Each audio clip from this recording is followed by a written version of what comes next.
Olá, amigas e amigos do Portal Desacato. Hoje estamos com o sociólogo pernambucano Flávio Carvalho e ele mora faz 15 anos em Barcelona. Mas ele faz também outras coisas e ele vai nos contar. Flávio, tudo bem? Tudo bem, Thali? Como está você aqui? Na Aqui, República Dominicana? exatamente, na República Dominicana e também já com o verão em cima, bastante calor. Imagino que em Barcelona também esteja assim, né?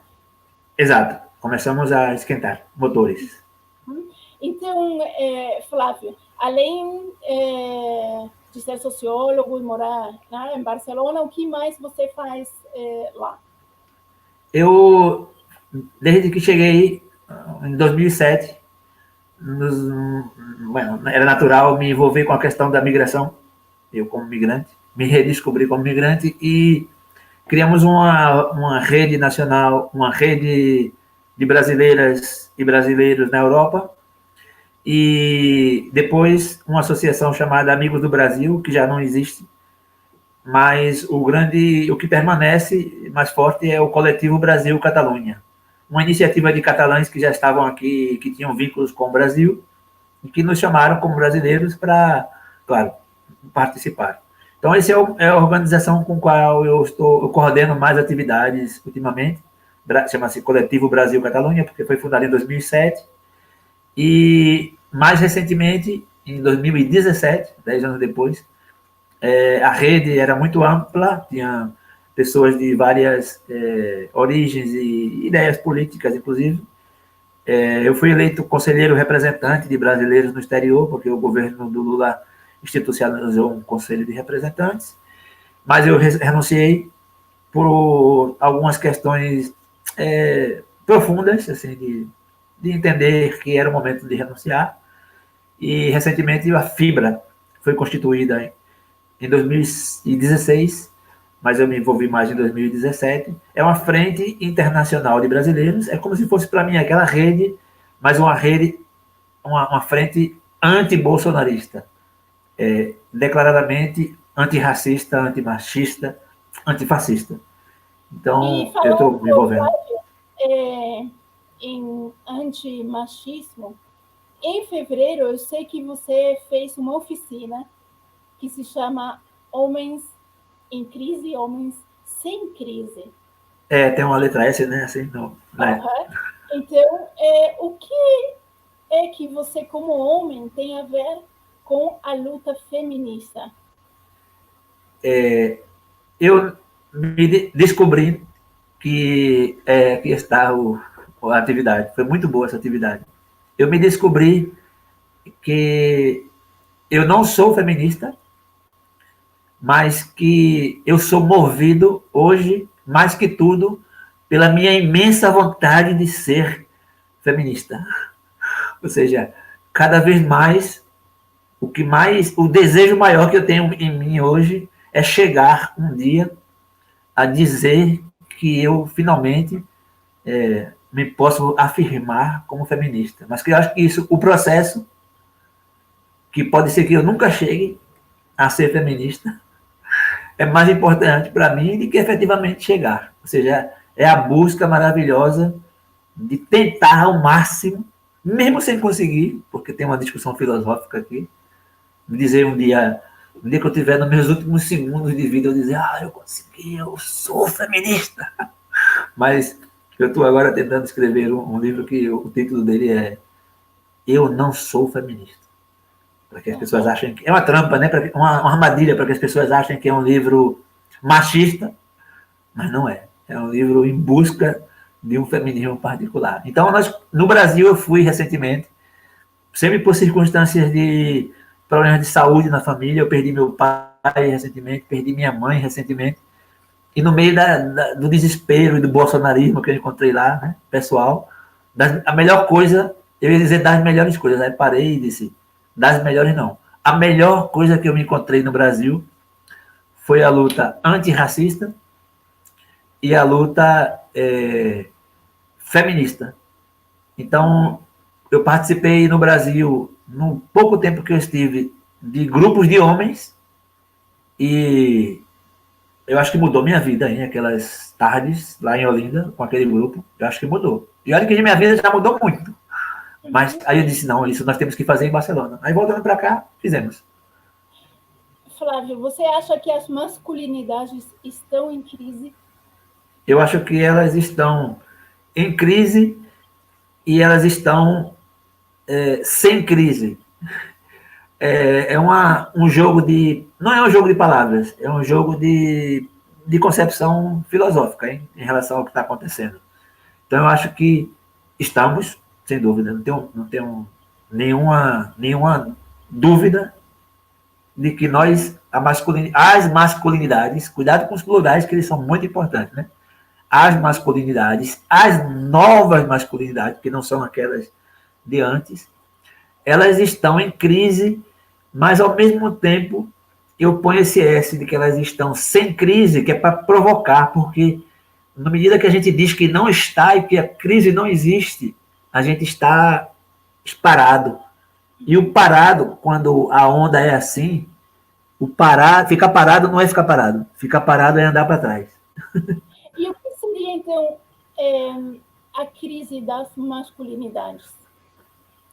É a crise principal, para mim, de valores do momento político em que nos encontramos.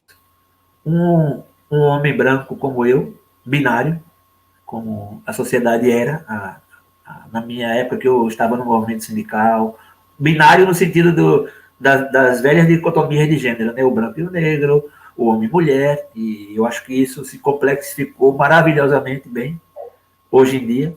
Então,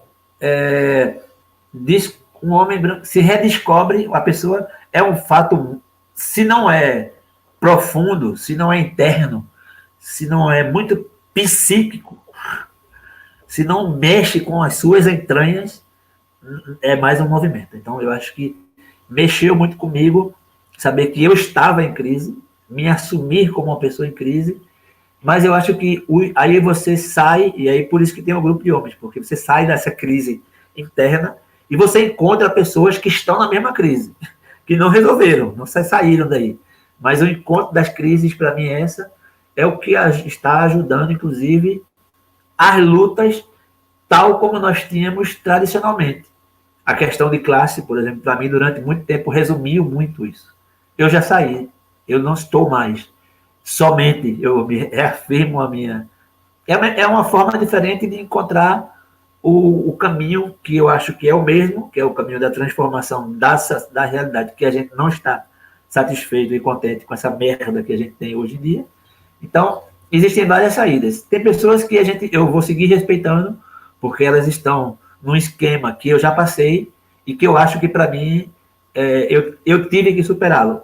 Eu não acho que a centralidade hoje é a relação, por exemplo, de classe. Eu acho que a relação capital-trabalho ela é fundamental, sim, mas as minhas estratégias de enfrentamento dessa transformação dessa realidade da sociedade capitalista, hoje em dia, ela passa pela luta feminista ou pela luta antimachista, eu prefiro dizer assim, e pela luta antirracista.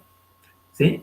Pode chamar de antifascista, porque o fascismo engloba tudo isso, mas eu não quero a luta fascista, antifascista como algo etéreo. Eu quero como algo concreto, eu quero algo que eu possa, sabe, desconstruir a partir de algo que já está construído. E foi aqui que eu me encontrei.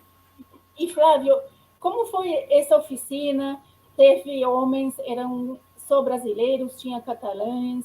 Me conta como foi a estrutura, como foram as reações dos homens que participaram. Como aconteceu? Escute, tem dois movimentos aqui. O primeiro foi as que eu encontrei no Brasil. E eu disse, eu não vou fazer, eu sou freiriano. Na verdade, tudo isso que eu estou fazendo é como se Paulo Freire já tivesse me provocado muito anos atrás. Eu me lembro com clareza uma assembleia do Sindicato dos Professores que Paulo Freire só falava no feminino. Ele dizia, que nós estamos aqui, nós mulheres, nós professoras, e alguns homens, que eram a grande minoria, porque a maioria é mulher, mas por que você fica falando assim, professoras? Ele está se incomodando? Mas olha a quantidade de mulheres que tem aqui, o sindicato está lá, a placa é dos professores. Elas nunca disseram que estavam incomodadas com isso. É o incômodo que eu busco, dizia Paulo Freire naquela época. Isso ficou presente em mim. Eu nunca resolvia, também não resolvi hoje não. Aí teve um momento do Brasil. As oficinas no Brasil, eu costumo dizer que elas eram muito profundas. Parecia uma terapia em grupo. Eu saí de lá, eu tenho uma frase que eu fiquei guardada, eu digo, eu nunca vi tanto homem chorando dentro de uma reunião como aquela de Olinda, sem cachaça, né? Sem estar bêbado, porque isso a gente, às vezes, os homens estão como, nós, homens em crise como eu, estamos cada vez mais chorando em bares, em conversas com amigos, cada vez mais, né? Porque são todos os choros guardados que a gente teve toda a nossa vida, agora vai sair, agora vai sair tudo, e é bom que saia, entendeu? Mas aquelas reuniões mexeram muito, elas eram muito psicológicas, mas como foram rápido, e elas tinham um sentido, elas tinham uma intencionalidade, elas sabiam onde queriam chegar, não é o choro pelo choro. Quando viemos aqui para Barcelona, o que nós tentamos fazer naquela oficina, com a Casa da Gente, que é uma organização constituída por mulheres, que são a grande maioria dos movimentos sociais imigrantes fora do Brasil, as mulheres é quem fazem tudo. E eu, por exemplo, fui um homem que apareci muito nesses movimentos. E eu dizia, mas por que eu? Mano, porque eu não, eu sei por que eu. Por causa do patriarcado. Sou eu que estou aqui dando a cara outra vez. Sabe? Conversando com você, mulher. Mas as oficinas eram de desconstrução. Então, ela passa por 3 momentos. O primeiro momento é o momento da afirmação. Porque nós, primeiro, temos que assumir as merdas do patriarcado que estão presentes em nós, queiramos ou não queiramos. E é muito difícil, esse é o momento mais complexo, porque eu posso repetir para mim mesmo, e eu acho que tem muita gente se dizendo, muitos homens dizendo, eu sou feminista, eu agora sou e não, talvez não seja verdade. É a possibilidade que a gente tem de contar a maior da mentira, que é aquela que a gente mente para a gente mesmo. Essa é a forte. Então, o primeiro momento não é de desconstrução, o primeiro é de reafirmar, é de olhar nos olhos e dizer, eu sou ainda fruto do todo o machismo que eu acumulei dentro de mim e de todas as porcarias que eu fiz, eu não posso jogar elas para debaixo do tapete. Eu fiz, eu sigo fazendo. Sim? Aí você vai para o segundo passo, que é a desconstrução. É preciso ter algo construído e admitir que algo foi construído, porque eu não nasci assim. Eu ainda tenho esperança na humanidade, ainda tenho. Eu não nasci assim. Então, se eu não nasci assim, eu posso desconstruir todo o patriarcado que entrou aqui.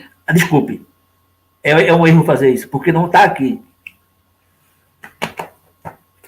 Está aqui. Está aqui, está aqui, está aqui. Está em todo o corpo. É um elemento fundamental na compreensão do que eu estou tentando explicar. Agora, a terceira coisa é, a gente pode passar por isso, a gente pode reconhecer, a gente pode... Agora, o mais complexo é o sair daqui. Porque, como o movimento feminista ele é tão potente, o Me Too foi uma coisa tão fantástica, que eu posso, com um bom discurso, se eu tenho capacidade de elaborar um bom discurso, eu posso entrar nessa, inconscientemente ou conscientemente, para manter privilégio. Dá ibope hoje dizer que você é um homem antimachista. Entendeu? Até na hora de pegar mulher. Porque essas expressões duras, essas expressões ruins, essas expressões do patriarcado que a gente tem, quando a gente coloca na mesa, lá nas discussões, no debate, elas aparecem com toda a sua força, incômodas, mas elas são as que a gente quer discutir. E é aqui que a gente se encontra. Um grupo de homens, e tinha mais... Sempre aqui teve mais catalães, não foi somente aquela, a gente fez outras reuniões, e eu estou tendo muita dificuldade com os meus colegas, meus companheiros brasileiros, porque eu não sei de onde vem essa resistência. Eu sei de onde vem. Uhum. E depois dessa oficina, o quê? O que vem? Depois das oficinas, as oficinas são intensivos, né? São intensivos. Inclusive, as oficinas se permitem ser mistas. Elas devem ser mistas, porque nesse dia tinha mulheres, tinha homens. Tem esse momento que o homem diz, a gente provoca os homens para dizer, bota para fora o machismo que você tem. E os homens botam com uma carga de força tão potente que tem que ter cuidado, porque o monstro, ele se assume tão firme que você tem que parar e dizer, ei, calma, companheiro, calma, relaxa, eu não sou psicólogo. Freia esse monstro, tá bom. Você estimula o monstro, mas o freio tem que ser interno, porque é tão forte como ele sai, o monstro, de dentro desse corpo, o monstro do patriarcado, o monstro do... que ele busca auto-justificar-se, ele sabe? É forte, né? Então, se não for processual, a gente para e diz, agora vamos fazer discussão de grupos de homens, que é o que tem constituídos aqui. A sacada foi não inventar algo novo, porque a Catalunha ela já é muito fértil também. Eu descobri, quando você entra nesse meio, você descobre que você não está inventando a roda, porque já existem outros grupos de homens. E é importante que não seja o seu grupo de homens, porque o seu grupo de homens é uma coisa já muito masculina.